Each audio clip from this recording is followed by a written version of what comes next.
Hi, everyone.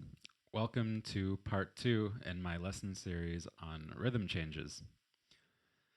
In this lesson, we're going to continue where we left off, talking about the bridge, where in the last lesson I gave you guys kind of a framework of how I practice these dominant chords. In this one, we are going to start with a transcription that I did of Michael Brecker playing over this bridge. It was the same one from the intro of this video.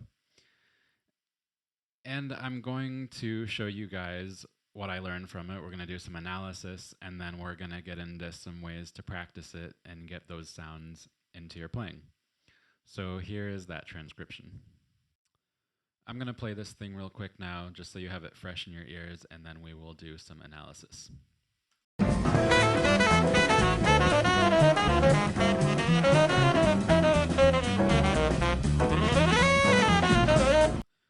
Okay, we're just going to go through this thing chord by chord and figure out what he's doing.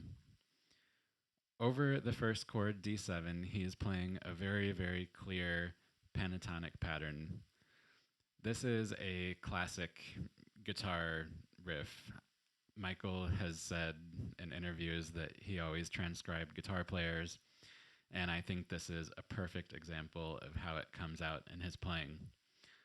So that is a kind of funny thing, I start transcribing this as a guitar player, trying to get some insight into how saxophone players are thinking over jazz chord changes, and I've come full circle because Michael has stolen all of his stuff from guitar players. So that's kind of funny how the world works. I have labeled this as B minor pentatonic.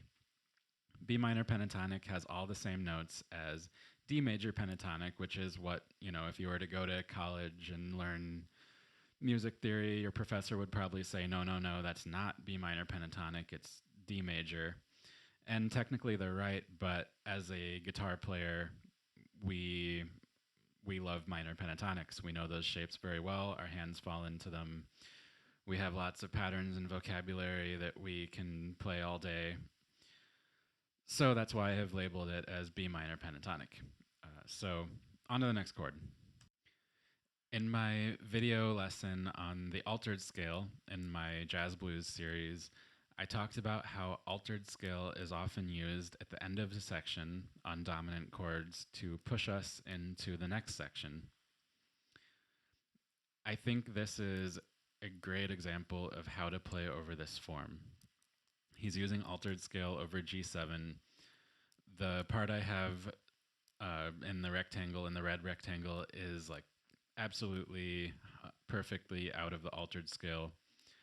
He starts it off with a D flat triad, which comes right out of that scale. All the notes are in there. And then he plays a nice altered line, and he ends getting into some chromatic stuff, leading to the C7. I'm going to skip over the C7 for now and talk about the F7. Over this F7, Michael is using straight up F altered scale. Every single note in those two measures is right from F altered. He plays pretty much the exact same lick that I showed you guys in my previous lesson on the altered scale in my blues series, except that it is transposed to this key. In the other lesson, it was in F blues, but it was at the end of the form where it was over a C7 leading to F. And here he has transposed pretty much the exact same lick. He just starts it like a note later, and it's F leading to the third of B flat.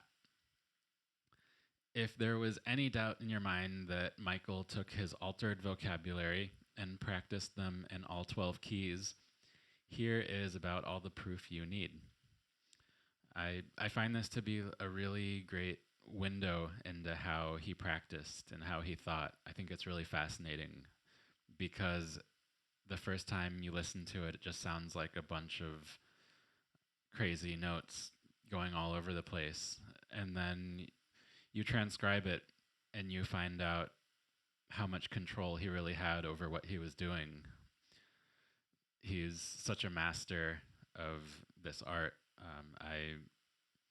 I think it's always really fascinating to uncover what's really going on in such a short amount of time. He shows such a brilliant way of doing things. So that's it for the F7. Just real quick, check out on the C7. I'm not going to go through the C7 with that much detail because he's just kind of playing some chromatic ideas. But he plays a D triad at the end of it, which I really like. It gives a Lydian dominant sound, which is a triad I use a lot. I'm not going to go into depth into that in this video, but maybe in a future one I will. So now that we have talked about all of these chords, let me play it for you one more time and you can listen for all of the scales and things that we've talked about. So here we go.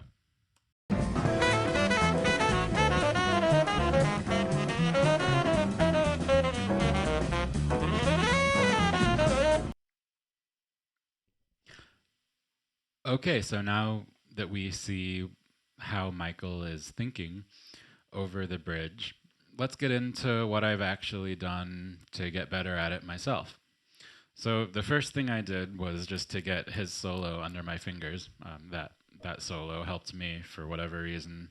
I feel like it helped me a lot. So I'll just play that real quick. Here it is. 2.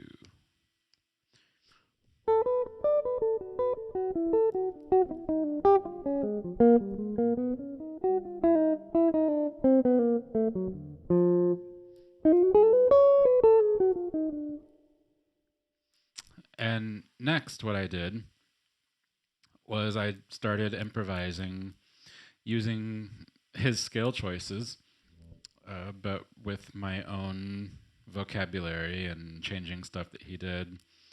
Just, kind of freeing it up, but not exactly freeing it up because I'm limiting myself to the scales that he used. So on the D7 chord, I'm using this B minor pentatonic on the 7th fret. You can use it anywhere, obviously, but I thought that was the easiest place to start. That's where I started when I learned it. And you can use all your vocabulary that you know.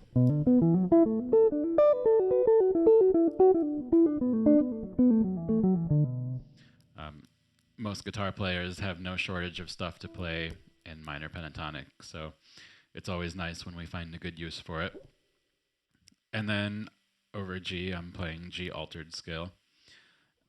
I thought that Michael's solo fit really nicely in this shape, G altered up here on the 3rd fret. But when I'm improvising, I have stuff that I play for G altered all over the neck.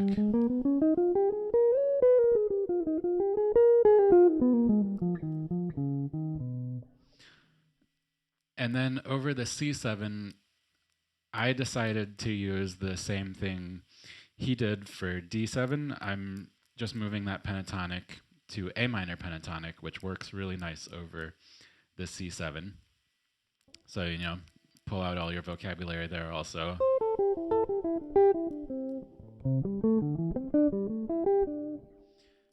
And then F altered over F.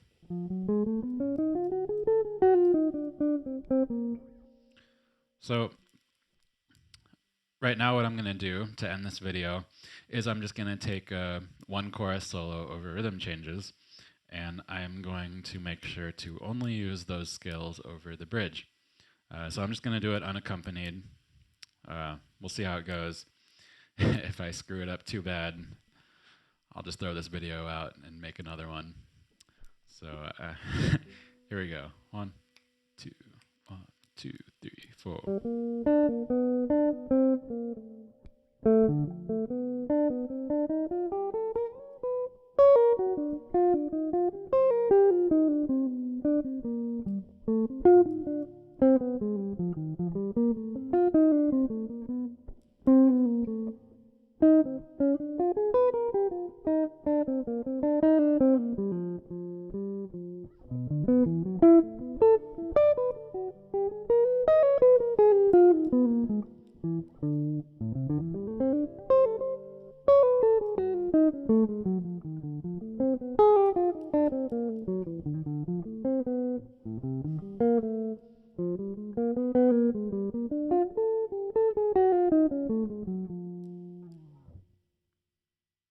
All right, there you have it.